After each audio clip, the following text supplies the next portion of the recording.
Amém, graças a Deus, amém. Abra a sua Bíblia no Evangelho de Lucas, capítulo 7, no verso 18 em diante, Lucas 7, 18. No domingo passado eu falei sobre satisfação versus ambição, e eu preguei sobre João capítulo 3, verso 22 até o 30, quando João Batista recebeu ali a notícia dos seus discípulos, que o ministério de Jesus estava crescendo, e as multidões estavam seguindo Jesus, e a multidão que seguia João estava diminuindo, e os discípulos chegaram preocupados, e João Batista falou: não, eu estou satisfeito, é para isso que eu vim, eu estou satisfeito, a minha alegria é completa, o meu cálice transborda, porque eu vim para apontar para Ele. Eu estou satisfeito com quem eu sou, com a missão que Deus me deu. E aí na pregação do domingo passado eu usei a história do marido da rainha Elizabeth, contada na série The Crown, na crise de meia-idade que ele teve. Eu usei a história dele porque é um homem que está assim no topo da hierarquia social, né? Casado com a mulher mais poderosa do mundo, mais rica, mora num palácio, um homem que tem tudo. E aí aquela série mostra uma crise profunda que ele teve, de insatisfação com tudo, sem saber seu propósito na vida, seu significado, o duque de Edimburgo, como ele se enfastiou da igreja, se enfastiou de tudo, e no final do episódio, ele volta para os pastores da igreja, pedindo socorro, porque aquela crise, ele não encontrou, nem nos astronautas que foram na lua, ele não encontrou satisfação. Eu estou retomando isso porque eu vou continuar aquela mensagem que eu fiz no domingo passado. Quem não assistiu, assista, está lá no canal do YouTube, e eu vou mostrar um outro momento da vida de João Batista. Se aquela mensagem foi baseada naquele momento, João 3 de João Batista, agora um outro momento da vida de João, que ele está preso. E daí, irmãos, eu queria que você, quando você ouve uma mensagem, quando eu prego qualquer mensagem aqui na igreja, raramente eu falo alguma coisa que não é tirado do texto. Tudo que eu falo é tirado do texto que foi lido. Então, você precisa ler o texto aqui e olhar para o texto, e gravar o texto, e guardar o texto, e às vezes coisas que eu falo, que talvez é uma outra palavra, é porque está em outra tradução, é porque está no original do texto, para que a compreensão seja maior do texto bíblico. Entendeu? Porque às vezes a gente está ensinando, pregando e parece que não está entrando, não está entendendo, não está compreendendo aquilo que está sendo pregado. Então é muito importante que você pegue o texto, às vezes você grife o texto, anote, escreva, para você saber que é a palavra de Deus que está sendo pregada, baseada no texto. Às vezes eu não tenho tempo para expor todo o texto, todo o sentido e o significado do texto, mas eu quero que você preste bastante atenção, porque essa mensagem aqui é uma mensagem extremamente realista, mas ela tem o poder de mudar toda a sua compreensão da vida, do mundo, das circunstâncias, de governo, de política. Um texto como esse aqui, ele tem o poder de mudar a forma como você vive, todo o estilo de vida, toda a sua filosofia de vida. Basta você entrar no texto, basta você olhar para a profundidade do texto, o significado do texto, o que está sendo dito no texto, tá bom? Então Lucas capítulo 7 verso 18, você na sua casa aí, pegue um caderno, anote, escreva, memorize. Lucas 7, 18, diz assim: todas essas coisas, as coisas que Jesus estava fazendo, em Lucas anterior, todas essas coisas foram referidas a João pelos seus discípulos, e João, chamando dois deles, no texto paralelo de Mateus 11, versículo 2 a 6, que está escrito aí no subtítulo da sua Bíblia, no texto paralelo lá está dizendo que João Batista estava preso, ele está preso, os seus discípulos foram visitar, e João chamou dois deles, enviou-os ao Senhor para perguntar: és tu aquele que estava para vir, ou havemos de esperar outro? Quando os homens chegaram junto dele, disseram: João Batista enviou-nos para te perguntar: és tu aquele que estava para vir, ou esperaremos outro? Naquela mesma hora, curou Jesus muitos de moléstias e de flagelos e de espíritos malignos, e deu vista a muitos cegos. Então Jesus lhes respondeu: ide e anunciai a João o que vistes e ouvistes. Os cegos veem, os coxos andam, os leprosos são purificados, os surdos ouvem, os mortos são ressuscitados, e aos pobres anuncia-se-lhes o Evangelho. E bem-aventurado é aquele que não achar em mim motivo de tropeço. Tendo-se retirado os mensageiros, passou Jesus a dizer ao povo a respeito de João: o que saístes a ver no deserto? Um caniço agitado pelo vento? Que saístes a ver? Um homem vestido de roupas finas? Os que se vestem bem e vivem no luxo, assistem nos palácios dos reis. Sim, que saístes a ver? Um profeta? Sim, eu vos digo, e muito mais que profeta. Este é aquele de quem está escrito: eis aí envio diante da tua face o meu mensageiro, o qual preparará o teu caminho diante de ti. E eu vos digo, entre os nascidos de mulher, ninguém é maior do que João, mas o menor no reino de Deus é maior do que ele. Todo o povo que o ouviu, e até os publicanos, reconheceram a justiça de Deus, tendo sido batizados com o batismo de João. Mas os fariseus e os intérpretes da lei rejeitaram quanto a si mesmos o desígnio de Deus, não tendo sido batizados por ele. A que, pois, compararei os homens da presente geração? E a que são eles semelhantes? São semelhantes a meninos que, sentados na praça, gritam uns para os outros: nós vos tocamos flauta e não dançastes, entoamos lamentações e não chorastes, pois veio João Batista, não comendo pão, nem bebendo vinho, e dizeis: tens demônio. Veio o Filho do Homem, comendo e bebendo, e dizeis: eis aí um glutão e bebedor de vinho, amigo de publicanos e pecadores. Mas a sabedoria é justificada por todos os seus filhos. Outra tradução desse verso 35. Mas a sabedoria mostra-se que é verdadeira na vida daqueles que seguem. Naqueles que seguem, a sabedoria de Deus é verdadeira. A sabedoria, ela é mostrada, ela é comprovada, ela é justificada, a sabedoria de Deus na vida que seguem esses princípios. No verso 31 a 35, Jesus fala dessa geração insatisfeita, essa geração de religiosos que tem uma insatisfação crônica, mas isso é no final do texto. Ele vai falar: esse pessoal aí, eles estão sempre... João Batista, que era um ascético, um profeta, eles foram contra. Eu que como e bebo, eles são contra. Eles estão sempre do contra. Na hora que toca a lamentação é para chorar, eles não choram. Na hora que é para cantar, eles não cantam. Eles são insatisfeitos. Essa é a conclusão do texto. E eu vou voltar no final. Agora eu quero voltar para a vida de João Batista. E à luz desse texto, que eu li, eu quero falar para vocês como é que nós podemos experimentar satisfação nessa vida, nesse mundo. Como é que nós podemos ter o sentido e o sentimento de realização?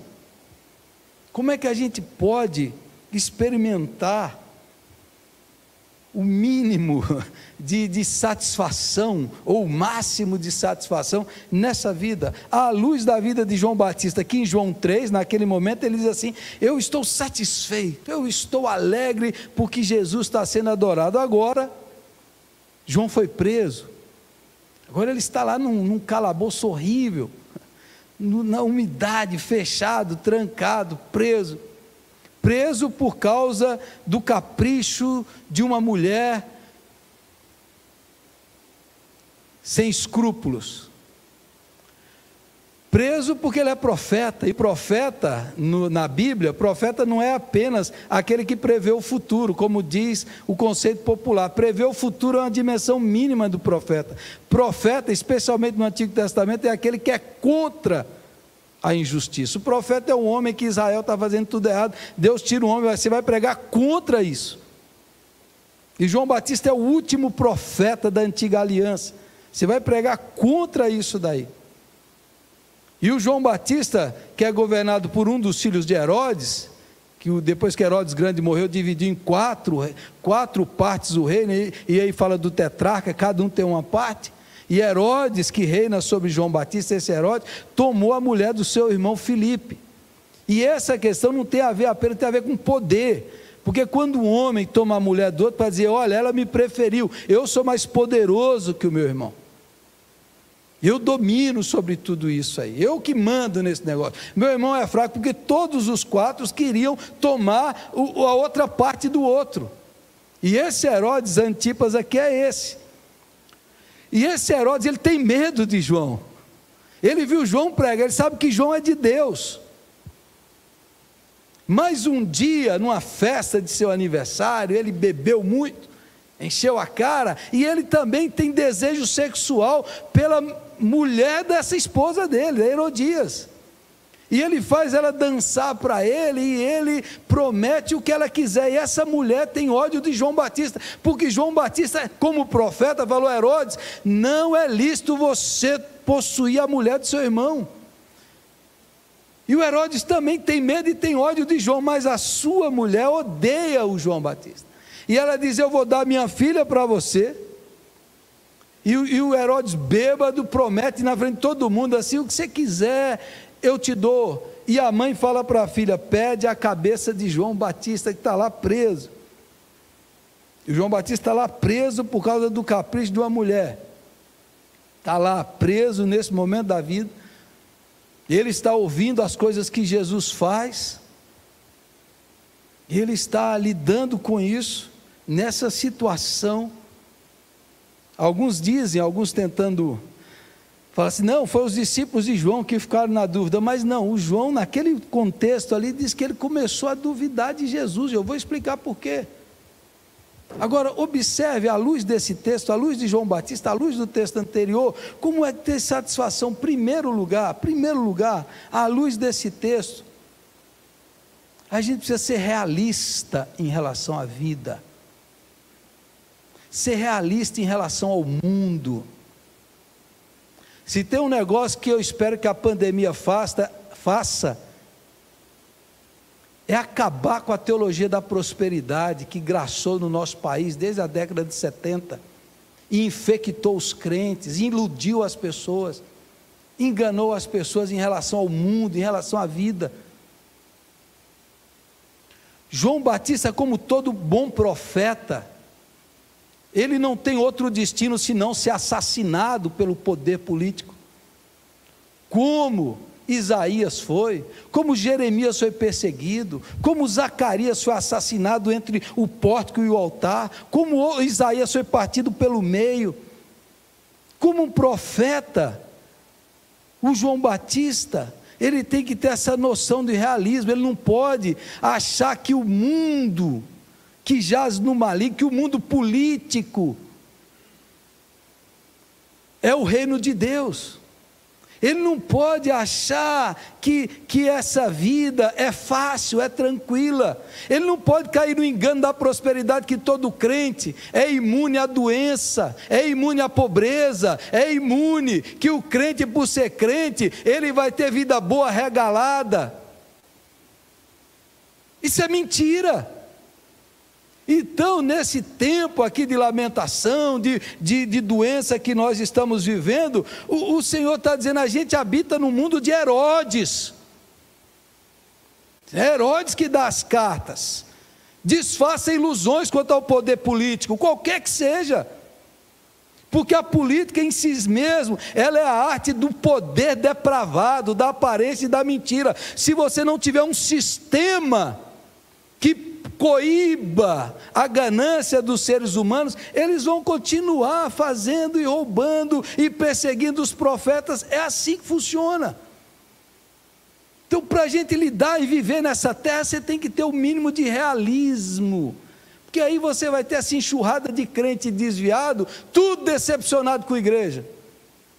Porque lá na igreja me falaram que eu fizesse a campanha, eu ia ter casa própria, eu ia ter carro do ano, eu ia ter sucesso, eu ia ter isso, eu ia ter isso. Aí você tem a multidão, só teses de sociologia, de antropologia em cima de crente desviado, tem mais de 100. É uma multidão, da quase metade do número de crentes, é o número de crentes fora da igreja, porque eles acreditaram numa mentira. Eles acreditaram que o reino de Deus é o reino desse mundo, é o reino dessa terra. E a teologia da prosperidade só dá certo para os pregadores da prosperidade, que vivem em cima do dinheiro desse povo. Então, o João Batista, como profeta, ele tem que saber: olha, João, isso daqui é o que você veio fazer, e você tem que lidar com isso, você tem que lidar com a perseguição. Deixa eu dar um exemplo doméstico muito simples. A Cláudia cuida de mim com todos os remédios, eu não sei o nome de nada, tudo que eu preciso tomar, ela me dá lá, toma. Você precisa disso, você precisa daquilo, vitamina D, vitamina B, vitamina isso, vitamina aquilo, e ela também agora inventou um negócio de magnésio, e põe assim uma xícara de magnésio para eu tomar, e fala isso aqui, faz isso, faz aquilo, eu nem sei o que faz, mas diz que é bom, e você dorme bem. Só que aquilo é ruim, irmãos, ruim. E a Cláudia toma aquilo igual se estivesse tomando suco. Eu falei: é delicioso. Aí eu vou tomando, que coisa ruim. Toda vez que ela falava: toma o magnésio, não. Aí eu falei assim: deixe de ser criança. Seus filhos estão vendo, parece criança. Toma esse negócio aí que faz bem. Aí aquilo entrou, eu falei: é mesmo, parece criança, rapaz. Agora eu estou tomando magnésio, eu já estou até gostando do magnésio.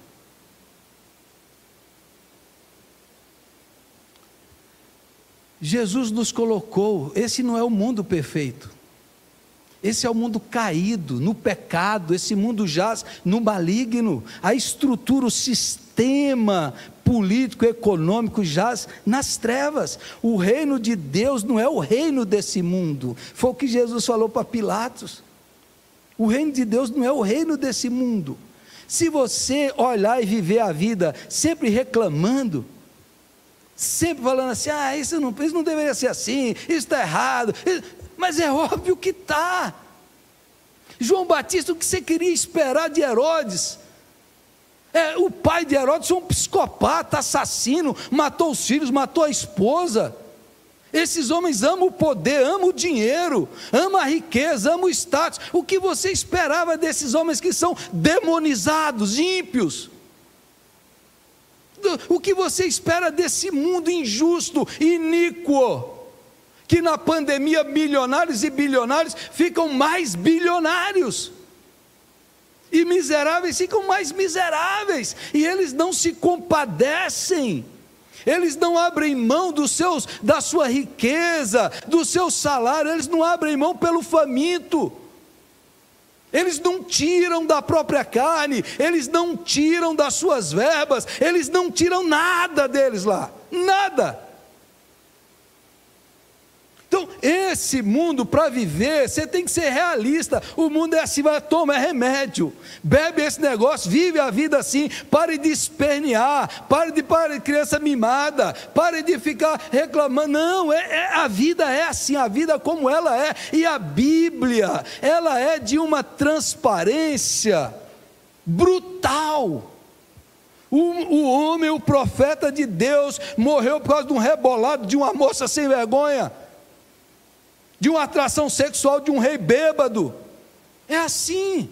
Se você ler a história da igreja de Jesus Cristo, do ano 30 de Pentecostes até o ano 330, você vai ver ali, não é 5, 10, 15, 20, 30, não é 50, não é 100, não é 200, são milhares de homens e mulheres de Deus que foram cruelmente assassinados, martirizados, queimados, trucidados, serrados, rasgados por causa da fé em Jesus Cristo.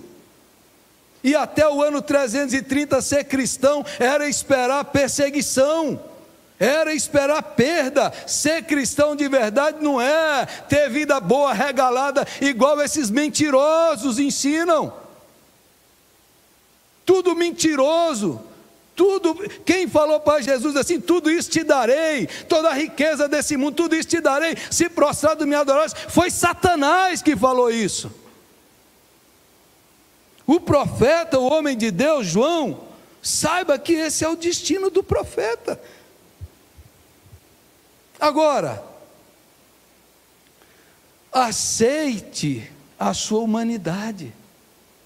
João Batista é um ser humano, ele é de carne e osso, ele está preso, ele olha, e a expectativa geral de todo mundo era que o Messias iria vir destruir o Império Romano, destruir Herodes, acabar e vir com o exército e impor o reino do filho de Davi, que era ele, e iria dominar o mundo com cetro de ferro e vara que ia despedaçar as nações. Essa é a expectativa, e o João Batista está lá na prisão sozinho, solitário, pensando nisso, e ele ouve falar que o Jesus está fazendo, é inevitável que ele tenha dúvida. E ele manda os discípulos. Eu vi alguns pastores, não foi João, foram os discípulos dele que ficaram na dúvida, que a gente quer proteger o homem de Deus. O profeta teve dúvidas, porque ele é humano. Agora observe isso aqui, irmãos, a gente tem que ser realista sobre nós mesmos. Eu já percebi que o crente, de maneira geral, toda vez que o sofrimento vem na casa do crente, ele sofre duas vezes. Ele sofre pelo sofrimento e ele sofre pela culpa de estar sofrendo. Se eu sou crente mesmo, por que eu estou desempregado? Por que eu estou tão desanimado? Por que eu tenho dúvida? Por que eu tenho dúvida? Se eu tivesse fé mesmo, eu não teria dúvida, eu não teria hesitação, eu não teria fraqueza, não. A Bíblia está dizendo que esse profeta, esse homem que foi cheio do Espírito Santo no ventre da sua mãe, esse homem que lá no ventre de Isabel o Espírito Santo encheu ele, esse homem que viveu no deserto, esse homem que não foi dobrado, Jesus, olhe para o deserto, vê ali, você vê um caniço levado pelo vento, você vê uma pessoa que é levada pelos outros, não, você vê um profeta, você vê um homem íntegro de caráter, de santidade, mas ele é humano. E como humano a gente duvida, a gente fraqueja, como humano a gente titubeia, como humano, como seres humanos a gente tem fraqueza, e para viver nessa vida com saúde, você precisa aceitar os limites da nossa humanidade, da nossa fraqueza, aceitar os seus próprios limites, os meus limites, as nossas próprias limitações humanas, que o João aqui está, eu tive. Vá lá perguntar para ele, se é ele mesmo, se vai vir mais alguém. O João que antes tinha falado, eis o Cordeiro de Deus que tira o pecado do mundo, o João que tinha visto o Espírito Santo descer em Jesus como forma de pomba, agora o João está com dúvidas. Qualquer um pode enfrentar crises, dúvidas. Você tem que ser realista em relação ao mundo, e realista em relação a você, em relação aos outros seres humanos, em relação a políticos, em relação a você mesmo. Você não é aquela coisa toda que você pensa que é. Você é humano, você é de carne e osso. Aceite os seus limites. Se até João Batista duvidou, você vai ter crises de fé, eu vou ter, isso é natural. Agora, segundo lugar, seja realista, aceite seus limites, aceite as suas limitações, você é assim. Segundo, ajuste suas expectativas. Quando você tem dúvida, você tem que ir para onde? Vai para Jesus. O João mandou dizer, vai lá perguntar para ele se é ele mesmo, se vai vir outro, se é ele mesmo, se é isso mesmo que deveria vir, vai lá perguntar para eles. E o João manda eles irem lá. Olha, vai lá ver se é, pergunta para ele. Quando você está com dúvida, quando você está com crise, vá até Jesus, leve até Jesus. Pergunte para Jesus, fale com Jesus, vai lá e vai, Senhor, é isso mesmo, é assim a minha vida, é isso que deveria ser ou não, é isso que deveria acontecer ou não? E aí a gente precisa ajustar as expectativas, porque o João estava com a expectativa errada, e Jesus vai trazer João de volta, olha, a expectativa certa. Um dos maiores problemas de relacionamentos, de vida de maneira geral, da vida em si, do problema da ambição, pessoas muito insatisfeitas, são pessoas que criam ambições, ilusões em relação à vida, em relação aos outros. Casamentos que dão errado é quando a moça entra com a ilusão sobre o marido entra com a ilusão sobre a esposa, e o casamento maduro é quando eles se ajustam, e as expectativas são realistas, e diz, é assim, nós vamos nos aceitar, nos ajustar, nos aperfeiçoar mutuamente. Quando as expectativas são colocadas de forma clara, é isso que eu espero, é isso que eu pretendo, e o outro coloca, e agora João tem uma expectativa sobre o Messias, e leva até Jesus, e Jesus vai trazer a resposta para João, e a resposta de Jesus é uma resposta cifrada. Jesus dá uma resposta que só quem conhece a Bíblia vai entender. Jesus vai dizer, olha João, eu sei que a sua vida é baseada no profeta Isaías, o meu ministério é baseado na profecia de Isaías, então eu vou mostrar para você o que Isaías disse, para que você entenda. E Jesus diz para ele, então volte aí o seu texto no verso 21, quando os discípulos chegaram de João 7,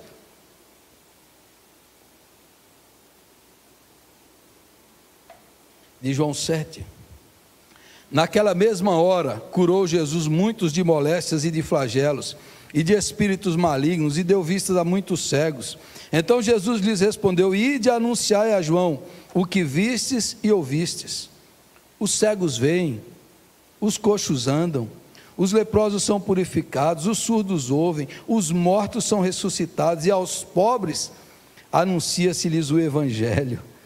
Jesus está citando dois textos de Isaías, leia na sua casa, Isaías capítulo 35, versos 5 e 6, e Isaías capítulo 61, verso 1, quando Jesus começou o seu ministério, ele abriu Isaías 61 e diz, o Espírito do Senhor está sobre mim, pelo que me ungiu para evangelizar os pobres, dar vista aos cegos, abrir os ouvidos dos surdos, libertar os cativos e apregoar o ano aceitável do Senhor. A vida de João Batista é baseada na profecia de Isaías 40, verso 3. Agora Jesus está dizendo, João, eu estou cumprindo as profecias, eu estou fazendo o que Isaías profetizou, a minha vida está cumprindo, eu estou evidenciando o reino de acordo com as profecias. Jesus está dizendo, ajuste as suas expectativas à luz da palavra, à luz da promessa da Bíblia, ajuste a sua expectativa de acordo com o que está escrito e profetizado a meu respeito. Ajuste a sua vida de acordo com o que a Bíblia diz, não de acordo com o que você quer, o que você deseja, a sua vaidade, as suas pretensões. Ajuste a sua expectativa de vida à luz da palavra de Deus. E é isso, João, eu vim fazer o que o profeta falou, o que você está fazendo é o que o profeta falou, nós estamos cumprindo as profecias. E mais, Jesus está dizendo, e João, saiba de uma coisa, o propósito de Deus está se cumprindo. Você está preso aí pelo poder de Herodes, talvez você ficou achando que a coisa agora desandou, que está fora do propósito. Não. Saiba, João, Deus está no controle e o seu propósito está se cumprindo. O que o profeta falou está se cumprindo, o reino está se manifestando, é isso que está acontecendo. Ajuste suas expectativas, não à luz da sua condição atual. Veja o que Jesus e o que o reino de Deus está fazendo na vida dos pobres, dos cegos, dos coxos, dos miseráveis. Veja o que o Messias está fazendo na vida dele. Não analise o reino à luz da sua situação. Você está numa situação ruim, não pense que o reino está parado, desgovernado, descontrolado, falido, fracassado, não. O reino de Deus continua se manifestando debaixo do controle da soberania de Deus. Deus está no controle, Deus está agindo, João, Deus está operando. Qual é o problema nosso? É criarmos expectativas falsas, ilusórias. É a gente criar ilusões, esperar de Deus coisas aqui dessa terra, que não tem promessas de Deus sobre isso. Deus prometeu suprir a nossa necessidade, Ele nunca prometeu vaidade. Deus prometeu isso. Desde quando Deus me chamou, eu aceitei o chamado de Deus para ser pastor. E às vezes, eu já passei momentos assim, vem a ambição, eu queria ter isso, eu queria ter aquilo. Mas na mesma hora, diz, a partir do momento que você aceitou o chamado de Deus, isso aí não lhe pertence mais. É simples assim. É simples assim. Deus não te chamou para você criar esses sonhos com essa terra, com esse mundo. Não desenvolva isso, essas ambições, que você só vai sofrer. A partir do momento que você aceitou o chamado de Deus, essa é a sua vida, esse é o seu ministério, esse é o seu prazer, essa é a sua glória. Faça morrer as ambições, não pense nas coisas dessa terra. Então, é isso. Por que tem tanta decepção, tanta frustração, tanta gente insatisfeita? Porque cria ambições. Nós vivemos num mundo, uma indústria de propaganda e entretenimento, que ela existe para promover dentro de você a insatisfação com a vida, para que você consuma, que você gaste, que você compre, que você faça isso, faça aquilo, porque quando você está insatisfeito, você vai querendo suprir do ponto de vista de fora o que falta dentro. Então, ajuste suas expectativas, João. Eu vi, o reino está operando. O reino, o Messias está curando, salvando, libertando pobres, cegos, coxos, a marginalidade, a escória da humanidade. O reino está acontecendo, João. O reino não está no palácio de Herodes. O máximo vai vir um anjo vingador matar Herodes, que vai acontecer em Atos 12. Para ele ser comido de vermes, o juiz de Deus virá. Mas o reino, a boa nova, está sendo pregada àqueles que não têm acesso, não têm vez. O Messias está indo ao encontro desses.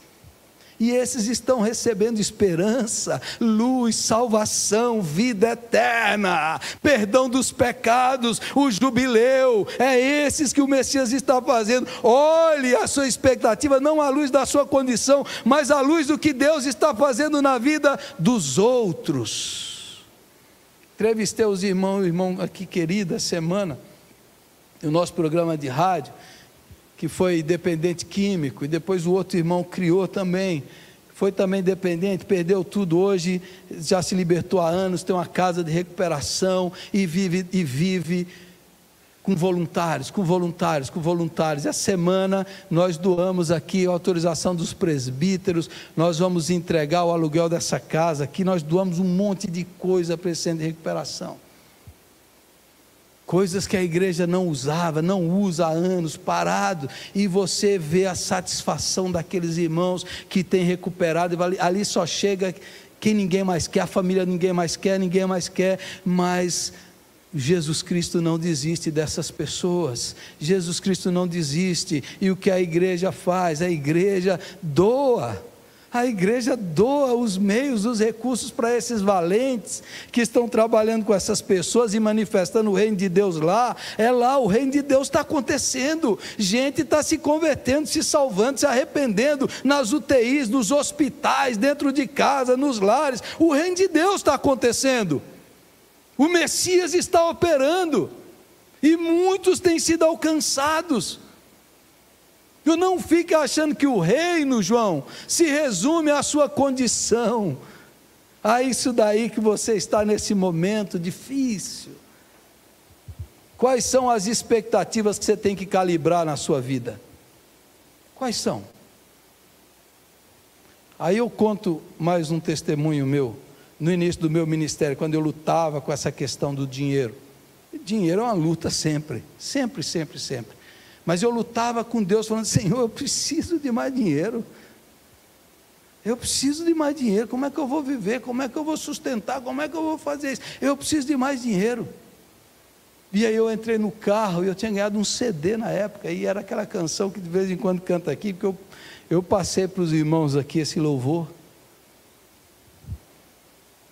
Jesus Nazareno é tudo que eu tenho para dar. Jesus Nazareno é tudo que eu tenho para dar. Quando o mendigo pediu para Pedro uma esmola, Pedro falou: eu não tenho prata nem ouro. A canção era baseada nesse texto. E Pedro respondeu: o que eu tenho eu lhe dou. Eu tenho Jesus Nazareno. E Deus falou comigo: a sua maior riqueza nessa terra, a sua maior glória, o seu maior orgulho, o seu maior bem, é que você tem Jesus Cristo Nazareno para dar, para pregar e para anunciar. Essa é a sua riqueza, satisfaça nisso. Eu falei: amém, Jesus. Essa é a maior riqueza, é a minha única riqueza.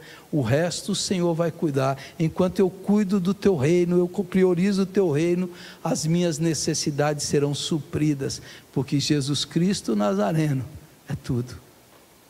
Quais são as expectativas erradas? Quais são as ambições, ilusões? A maturidade chega na nossa vida quando as ilusões morrem, quando a gente desiste de um monte de ilusões que não são de Deus, quando a gente vai sair, já era, não é isso que Deus tem para mim, não é isso que Deus tem para mim, Deus tem para mim outra coisa. Quando a gente começa a se livrar dessas coisas, não é, seja, ajuste a expectativa. João, o reino, meu reino não é desse mundo, meu reino não é desse mundo, o reino está dentro de vós, o reino está aqui, irmão. Aqui Jesus reina, agora fora é o cão que impera. Assim que é os ajustes desse mundo. Agora, terceiro, reavalie suas prioridades. Seja realista, aceite seus limites, ajuste suas expectativas. Para viver com satisfação nessa terra, ajuste suas expectativas. Imagine que se a gente que já está cansado de pandemia, faz agora um ano, você não aguenta mais, a luz de quem nunca viveu isso está insuportável.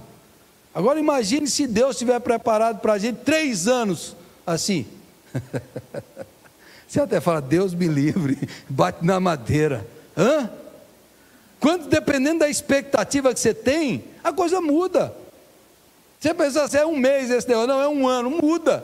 De acordo com que você ajusta a expectativa em relação, é assim. É assim.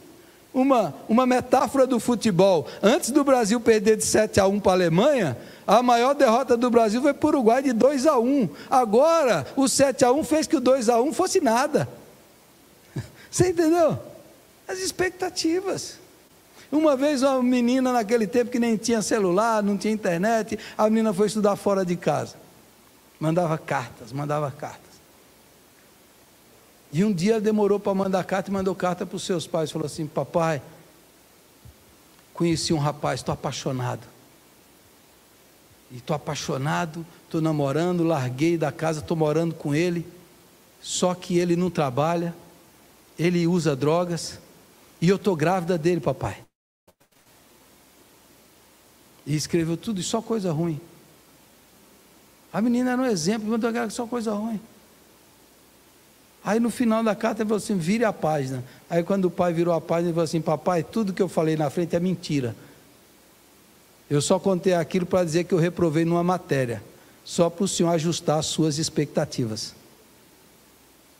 Podia ser pior. Só para você ajustar as suas expectativas, podia ser pior. Poderia ser bem pior. Já a vida parte disso daí. Quanto mais as pessoas criam ilusões, mais insatisfeitas elas são. Terceiro, reavalie suas prioridades.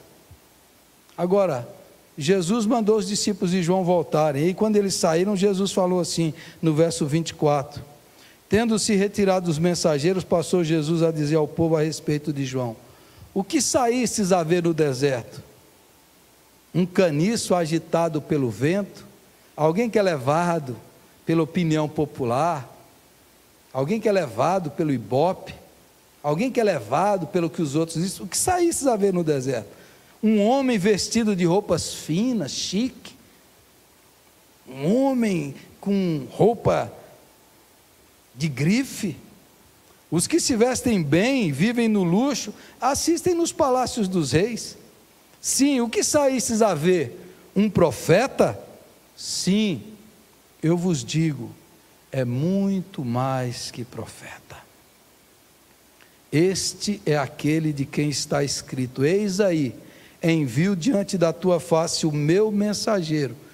Isaías 40, o qual preparará o teu caminho diante de ti. E eu vos digo, entre os nascidos de mulher, ninguém é maior do que João. E aí uma explicação: João Batista é o último profeta do Antigo Testamento. Ele preparou, anunciou e profetizou. Do Antigo Testamento ele é o maior.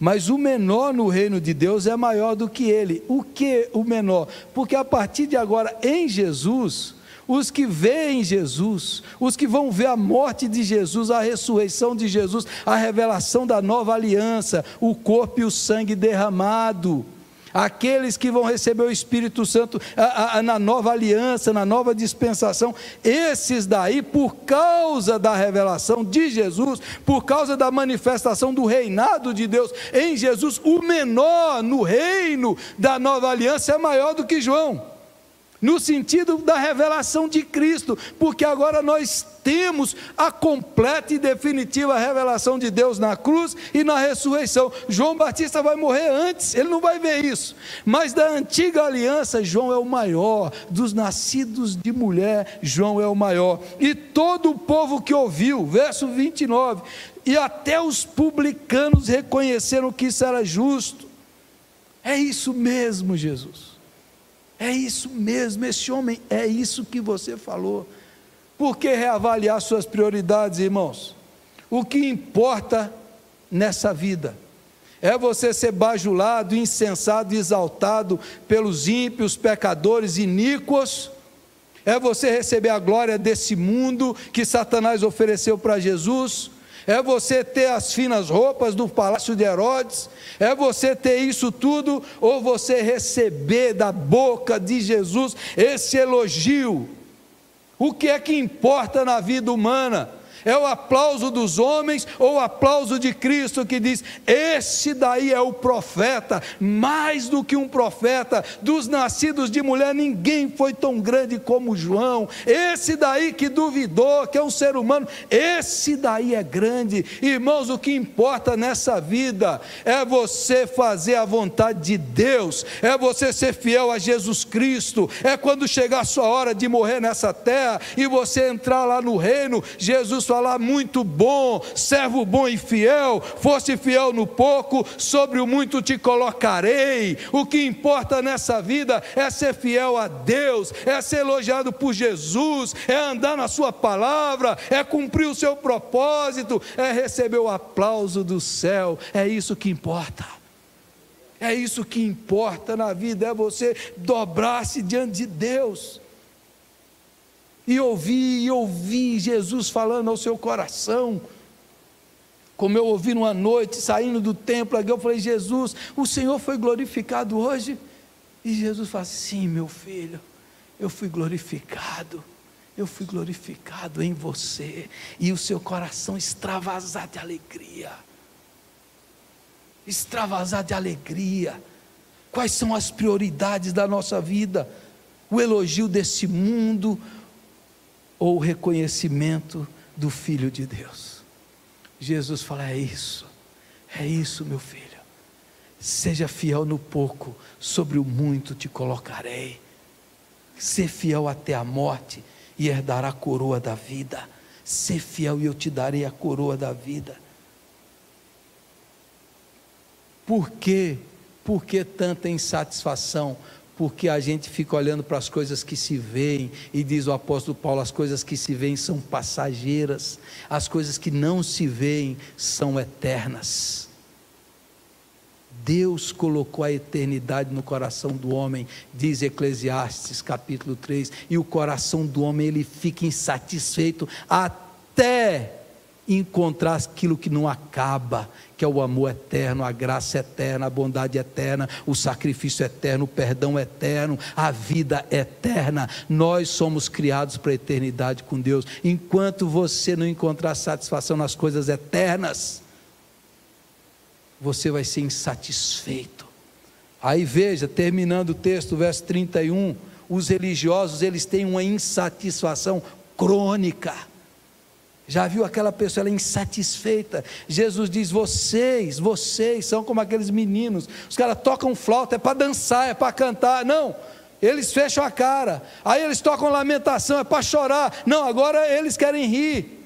Veio João Batista vivendo uma vida austera, ascética, jejuando no deserto, e vocês dizem, tem demônio. Veio o Filho do Homem comendo, bebendo, se alegrando, e vocês também não aceitam, porque vocês têm essa insatisfação. Sabe por quê? Porque o prazer de vocês está nas coisas desse mundo, está nos palácios de Herodes, e isso daqui não satisfaz, mas aquele que encontra em Jesus satisfação, esse encontra, irmãos, realização, felicidade, prazer em Jesus Cristo, em Jesus Cristo. Verso 35, a sabedoria de Deus é comprovada na vida daqueles que seguem.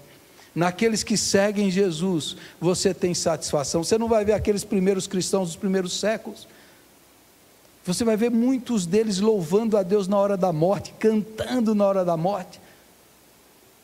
Vocês vão ver muitos deles falando assim, o céu se abre. Vocês vão ver, porque eles são seres da eternidade. Por que tem tanta gente assim agora? Porque, na pandemia eu não posso viajar, não posso sair de casa, não posso fazer aquilo, não posso fazer aquilo. Você pode orar, você pode adorar, você pode glorificar, você pode testemunhar, evangelizar, você pode conhecer mais a Deus, você pode buscar a satisfação da alma, do coração, na presença de Jesus, você pode ter uma intimidade maior com Deus, você pode ouvir a voz de Jesus no seu coração, você pode ter alegria, você pode ter satisfação, porque isso aí está sempre aberto, está sempre à disposição. E aquilo que você não conseguir dentro, nada de fora vai preencher. Aí a compulsão é o vício, a dependência, mas quando aqui está satisfeito, é isso que basta, é isso que importa, é isso que supre, é aqui dentro, é aqui dentro. Você é um insatisfeito crônico. Quem sabe você está com uma insatisfação em relação, quem sabe você criou ilusões, expectativas falsas, sonhos que não são sonhos de Deus, planos que não são de Deus. Essa é uma mensagem extremamente realista, porque ela fala de um homem que perdeu a cabeça, que foi decapitado por causa de uma orgia, de um bêbado. Para a gente não ter ilusões sobre o poder político, para a gente não ter ilusões sobre essa terra, porque esse mundo passará, mas o que faz a vontade de Deus permanecerá para sempre. Não tem outra consolação, não tem outra mensagem, não tem autoajuda, não tem entretenimento. Essa é a verdade de Deus. Se a eternidade não satisfazer seu coração, nada mais vai satisfazer. Se você não encontrar satisfação em Cristo, no culto, na adoração, no pão e no cálice, você vai continuar ranzinza, insatisfeito, frustrado. Enquanto você não se aquietar seu coração em Deus, e sossegar sua alma em Deus, e provar que Deus é a doçura, Deus é a glória, a satisfação, é o prazer que você precisa, nada mais vai encher o seu coração, senão a água da vida. Eu tenho uma água, mulher, que quando você beber, você nunca mais vai ter sede. Eu sou o pão do céu, eu sou o pão que satisfaz, eu sou a água viva, eu sou o manancial, Jesus Cristo. Você crê? Feche os seus olhos, vamos orar.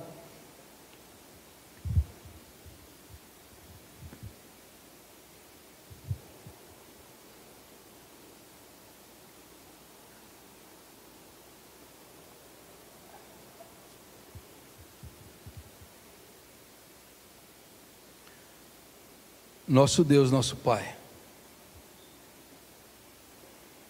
livra-nos das ilusões e seduções dessa terra. Livra-nos das idolatrias políticas, dos cantos das sereias dos homens. Livra-nos, ó Deus, de colocarmos as nossas expectativas nesse mundo, porque o teu reino não é desse mundo. Os impérios dos homens passarão, eles se levantam e caem, são temporais, são efêmeros, são frágeis, são como a estátua que Daniel viu, que se levanta com ostentação, mas vem a pedra do reino eterno, que despedaçará tudo isso. O teu reino, o reino de amor, o reino que veio manifestado no Messias, o reino que abre os olhos aos cegos, que faz o surdo ouvir, que os pobres é anunciada a boa nova de salvação, o reino manifestado em Jesus Cristo. Seja a prioridade número 1, buscar em primeiro lugar o reino de Deus e a sua justiça, e as outras coisas vos serão acrescentadas. Senhor, que o teu reino seja a prioridade, o reino de justiça, o reino de paz, o reino de amor, o reino de bondade. Senhor, que os nossos olhos estejam nas coisas eternas, que o Senhor nos livre, ó Deus, de ambições terrenas. Pensai nas coisas do alto e não nas que são aqui dessa terra, diz o apóstolo Paulo. Senhor, nos ajude a encontrar satisfação plena para viver nesse tempo difícil no Senhor. Que a gente encontre prazer na oração, no culto, na adoração, na comunhão. Que a gente encontre prazer no amor eterno revelado na cruz, no sangue derramado, no túmulo vazio, no Cristo vivo, que está aqui nesse lugar, que está em cada casa que nos ouve. Senhor amado, venha visitar cada irmão e irmã aqui. O Senhor sabe que somos humanos, somos fracos, duvidamos, fraquejamos, titubeamos, ficamos insatisfeitos, irritados, estressados, e precisamos nessa noite reajustar, reavaliar, rever, repensar, refletir. Nós queremos, ó Deus, reordenar os nossos afetos e o nosso coração. Nós queremos dirigir a nossa atenção para Ti, para a Tua presença, para a Tua glória, para o Teu corpo, para o Teu sangue, que foi dado, que foi derramado. Nós queremos abraçar a maior riqueza, a única riqueza que não perece, que não é roubada, que não perde o valor, que é Jesus Cristo, a vida eterna, que o vírus não destrói, a morte não destrói, o câncer não leva embora, os políticos desse mundo não roubam, porque essa alegria é espiritual, ela é eterna, ela desce do trono, ela foi manifestada no sangue derramado.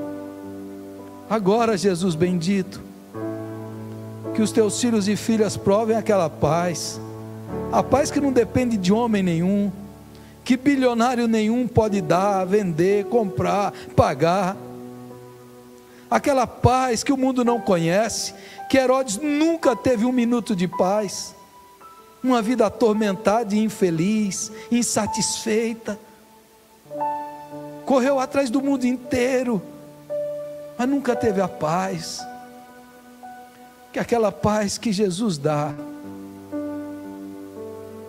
que aquela doce paz, aquela maravilhosa paz, aquela jubilosa paz, que a paz de Jesus encha cada lar, cada coração, cada família, e fale com cada um: meu filho, minha filha, descanse o seu coração em mim, Deixe as suas ilusões morrerem. Você está procurando fora, Jesus está dentro te chamando. Eis que eu estou à porta, eis que eu bato, eis que eu quero cear com você, eis que eu quero sentar na sua mesa, eis que eu quero revelar o meu amor, a minha alegria, a minha paz. Por que você está tão preocupado, tão insatisfeito, se você tem Jesus? Pai amado, manifesta a sua paz e desce a nós nessa noite, através do pão e do cálice, do corpo e do sangue, que sejamos alimentados, em nome de Jesus. Amém e amém.